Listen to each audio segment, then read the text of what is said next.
मैं किसी का भला कर दिया तो मेरे को बड़ा दुख मिलता है। भला करने पर महाराज जी दुख हम समझ नहीं पा रहे। मतलब जैसे किसी ने मेरे को कोई परेशानी बताई, तो मैंने कहते जा तो हो जाएगा, ठीक है। हाँ। तो तो उसका तो आप, काम बन गया, लेकिन मेरे को बड़ा दुख का कष्ट भोगना पड़ा। क्योंकि आप खाली हो गए, आप खाली हो गए इसलिए आपको कष्ट भोगना पड़ता है। संतों का तो स्वभाव यही होता है। संत कष्ट क्यों भोगते हैं? तो संतों को फिर इसलिए तो भोगना पड़ता। संत इसीलिए तो महान कहे जाते हैं। वो अपने भजन को, अपने साधन को वो दूसरों की सुख सेवा में बांट देते हैं, दूसरों के दुख को स्वीकार करके उसे सहते हैं। तो संतों की तो महिमा इसी बात की है, पर दुख द्रवई सुसंत पुनीता। संत जन यही करते हैं, जीवन भर कमाते हैं भजन और समाज को देते हैं और उनका दुख भोगते हैं। एक बार एक महापुरुष स्वामी श्री सत्संगानंद जी थे, उनकी पीठ में फोड़ा हुआ, फिर पूरी पीठ सड़ने लगी। तो शिष्यों ने पूछा कि महाराज जी ऐसा कौन सा पाप आ गया, क्योंकि आप तो बड़े सिद्ध पुरुष। तो उन्होंने किसी प्रिय शिष्य का बताया कि ये उसका प्रारब्ध है, वो आया हुआ है और उसको भोग लेते हैं। भाई जी हनुमान प्रसाद पोद्दार जी के जीवन से राधा बाबा का प्रारब्ध। तो संत जन बड़े कृपालु होते थे, जैसे कोई दुखी आया, 2 4 10 दिन दंडवत की सेवा की, इतने में सुखी हो गए, संत प्रसन्न हो गए। बाबा एक कष्ट जाओ, अच्छा उनकी वाणी से निकल के जाओ, ठीक हो जाए, वो तो ठीक हो जाएगा। अब वो आएगा लौट के ऊपर आपके अंदर, या रोग बनेगा या जलन पैदा कर देगा, दो में एक बात होगी। या तो जलन पैदा कर देगा या रोग। और इसीलिए संत जगत पूज्य हैं, इसीलिए तो पूज्य है कि अपने को कष्ट देकर, अपने को मिटाकर वो दूसरे को सजाते हैं। इसीलिए तो उनको सब प्रणाम करते हैं। देखो, प्रणाम करने वाला, संत को भोजन देने वाला, संत को वस्त्र देने वाला, संत की व्यवस्था, ये सब भजन ही तो ले रहे हैं। संतों के पास भगवान केवल बचते, साधना और तपस्या तो सब तो ये संतों का तो प्रभाव और स्वभाव है। अब वो भगवत भजन में निरंतर लगे रहकर वो जगत मंगल करते हैं, इसीलिए तो उन्हें संत कहा गया है, इसीलिए तो उन्हें महात्मा कहा गया है। संसार जो कुछ करता है वो अपने लिए करता है।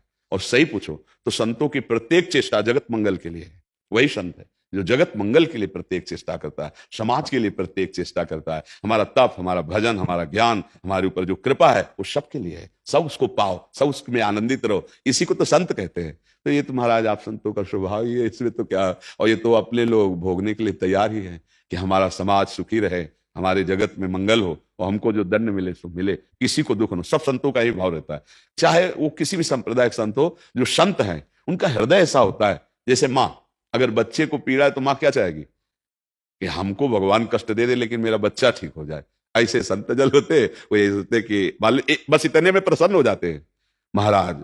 तो बस ये संत ऐसे करुणा में देवता है, वास्तविक जो भगवान के जल है। बस इतने करवद, उनको जल चढ़ाने की भी जरूरत नहीं है, वो केवल हाथ जोड़ने मात्र से करुणा, देखा कि दुखी है, जा भैया, अच्छा। तो वो केवल ऐसे नहीं कह दिए जा भैया, दे दिए। जो बड़े कष्ट से सर्दी गर्मी बरसात सह कर तप कर रहे, वो एक क्षण में तुम्हें, अब तुम्हारा मंगल हुआ, अब उनका फिर लौट के आएगा ला।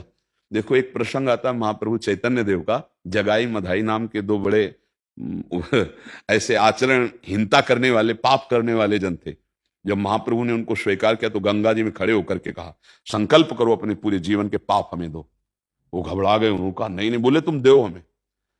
गंगा में खड़े करके पूरे पाप लिए थे महाप्रभु का गौरवर्ण उसी समय सांवला पड़ा। कुछ देर के लिए सबने देखा कि पाप का प्रभाव इतना हुआ कि सांवला पड़ गया, पर तो भगवान के अवतार है साक्षात चैतन्य महाप्रभु, तो अपने लोग तो भगवान के दास, तो प्रभाव पड़ जाएगा। अब संतों के, आप बड़े बड़े संतों को देखो कि बड़े बड़े रोगों से ग्रसित मिलेंगे। रामकृष्ण परमहंस जी के गले में कैंसर, ये सब, ये क्या है? प्रारब्ध भोग उनका। अरे थोड़ा भजन करते हैं तो कर्म मिटाने लगते, पूरा जीवन हो गया भजन करते, उनका कोई प्रारब्ध भोग? वो समाज का एकत्रित करके ले लेते हैं अपने जीवन और बताते नहीं। उदार, ये तो मान लो आपने प्रश्न किया, वो उसको नहीं बताते जिससे ले लिया, उसको पता भी नहीं है कि तुम्हारे माता पिता भी तुम्हें इतना प्यार नहीं करते जितना संत ने कर दिया। तुम्हारे प्रारब्ध का अपहरण कर दिया, प्रारब्ध को स्वयं ले लिया, भोग लिया और तुम्हें निहाल कर दिया। इसीलिए तो संत चरण रज, संत महिमा इतनी प्रसिद्ध है। जो भगवान के सच्चे मार्ग के प्रतीक है, वो जगत मंगल करते हैं। पर अब दुख तो उधर भोगे चाहे इधर भोगे, आएगा तो लौट के है ही है।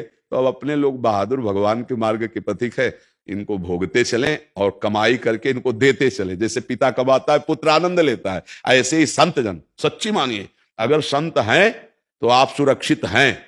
नहीं जैसे पापाचरण हो ना, गर्भ हत्या, भ्रूण हत्या, व्यभिचार, पापाचरण, ये विध्वंस कर दे। पर ये जो सच्चे भगवान के संत जन हैं, ये जो अभी विश्व में विराजमान है, भले को देखे या न देखे, उनका जो भजन तप है वो मंगल कर रहा है जगत में। जैसे एक फूल खिलता है ना, उसकी खुशबू होती है ना, तो वो खुशबू हमारी घ्राणेन्द्रिय को पता चलती है, लेकिन असली स्वाद भौरा लेता है, पराग का। ऐसे जो संत जन है उनका लाभ श्रद्धावान लेते हैं। यद्यपि सबका मंगल वो करते हैं, पर लाभ विशेष, जैसे भौरा पराग का लेता है, ऐसे श्रद्धावान लेते हैं।